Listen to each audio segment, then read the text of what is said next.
అందరికీ నమస్కారం. అందరికీ ఏరువాక పౌర్ణమి శుభాకాంక్షలు. జ్యేష్ఠ శుద్ధ పౌర్ణమి ఏరువాక పౌర్ణమి అని అంటారు. ఈరోజు అందరూ వట సావిత్రి వ్రత కథను ఆచరిస్తారు. ఇప్పుడు మనం ఈ వట సావిత్రి వ్రత కథను విందాం. మద్రదేశానికి రాజైన అశ్వపతి సంతానం కోసం 18 సంవత్సరాల పాటు సావిత్రీదేవిని ఆరాధించాడు. అతని అకుంఠిత దీక్షకు మెచ్చిన సావిత్రి మాత ప్రత్యక్షమై అతన్ని అనుగ్రహించగానే అశ్వపతి సావిత్రి అంతటి పుత్రికను వరంగా కోరుకుంటాడు.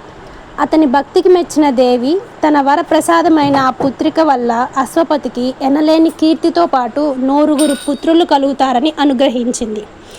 అశ్వపతి ఆ వర ప్రభావంతో కలిగిన బిడ్డకు సావిత్రి అని పేరు పెట్టి అతి గారాభంగా పెంచసాగాడు. యుక్త వయస్కురాలైన సావిత్రి సాల్వరాజు వంశజుడైన సత్యవంతుని గుణగణాదులను విని అతన్నే భర్తగా చేసుకోవాలని నిశ్చయించుకుంటుంది. సత్యవంతుని అసలు పేరు జితాశ్వతుడు. కానీ ఎల్లప్పుడూ సత్యాన్నే పలకడం వల్ల సత్యవంతుడనే పేరుతో ప్రఖ్యాతి పొందుతాడు. అతని తండ్రి ద్యుమత్సేనుడు రాజ్యాన్ని కంటిచూపును పోగొట్టుకుని భార్యాసమేతుడై అరణ్యంలో ఆశ్రమం జీవితం గడుపుతూ ఒక్కగానొక్క కుమారుడైన సత్యవంతుని పైన ఆశలు పెట్టుకొని జీవిస్తున్నాడు. నారదుని ద్వారా వివరాలు విన్న సావిత్రి సత్యవంతునితో వివాహం జరిపించమని వేడుకుంటుంది. నారదుడు సత్యవంతుని ఆయుః ప్రమాణం మరొక సంవత్సర కాలమేనని, అటువంటి అల్పాయుష్కుణ్ణి వరించవద్దని చెప్తాడు. కానీ దృఢచిత్తయై సావిత్రి విధిని తన మనోబలంతో ఎదుర్కోగలనని చెప్పి మార్గాంతరం చూపమని నారదుణ్ణి ప్రార్థిస్తుంది. నారదుడు ఆమెకు బాలాత్రిపుర సుందరి త్రిరాత్ర వ్రతాన్ని బోధించిన తర్వాత ఆమె తండ్రిని సంప్రదించి సావిత్రి సత్యవంతుల వివాహం జరిపించి వెళ్ళిపోయాడు. మద్రదేశపు రాకుమారిగా అతి గారాభంగా పెరిగిన సావిత్రి అతి సామాన్యమైన ఇల్లాలుగా నిరాడంబరంగా ప్రశాంతమైన ఆశ్రమవాసంలో జీవితాన్ని గడపడం ప్రారంభించింది. అత్తామామలను జాగ్రత్తగా చూసుకుంటూ భర్తతో అనురాగంలో మునిగి తేలుతున్న మనసులో నారదుని మాటలు మననం చేసుకుంటూనే ఉంది. మహర్షి చెప్పిన కాలానికి 4 రోజులు ముందుగా సావిత్రి బాలాత్రిపుర సుందరి త్రిరాత్ర వ్రతాన్ని ప్రారంభిస్తుంది. కఠోర దీక్షతో ఆ వ్రతాన్ని నియమబద్ధంగా పూర్తి చేస్తుంది. 4వ నాడు ఉదయాన్నే శుచిగా అడవిలో లభించే అలసందలు బెల్లం కలిపిన అట్లు తయారు చేసి వెన్న ముద్దతో పాటు అమ్మవారికి నివేదిస్తుంది. తర్వాత అడవిలో ముత్తైదువులు ఎవరూ దొరక్కపోవడంతో మర్రి చెట్టునే ముత్తైదువుగా భావించి చెట్టుకే చీర రవికలు పెట్టి 108 మార్లు నూలు దారంతో చెట్టు చుట్టూ చుట్లు వేస్తుంది. పిమ్మట భర్తకు భోజనం పెట్టి తాను కూడా భుజించి వ్రత సమాప్తి చేస్తుంది.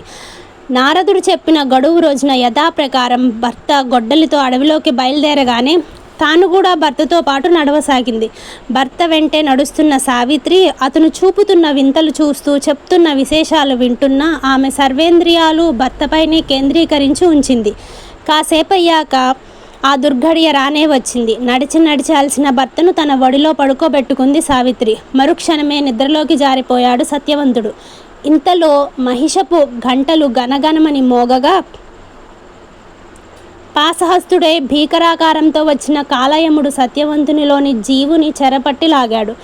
త్రిరాత్ర వ్రతం చేసిన ఫలము వల్ల ఎవరికీ కనిపించిన భీకర దృశ్యాలు సైతం ఆ సావిత్రికి కనిపించసాగాయి.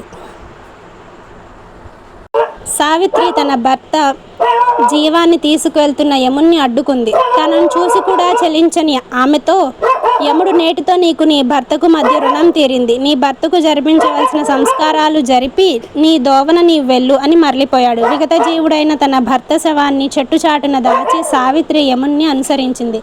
ఎవరు అనుసరిస్తున్నారని తిరిగి చూసిన యముడు, నీ ధైర్యానికి మెచ్చి నీ భర్త ప్రాణం తప్ప ఏదైనా వరమిస్తాను కోరుకో అన్నాడు.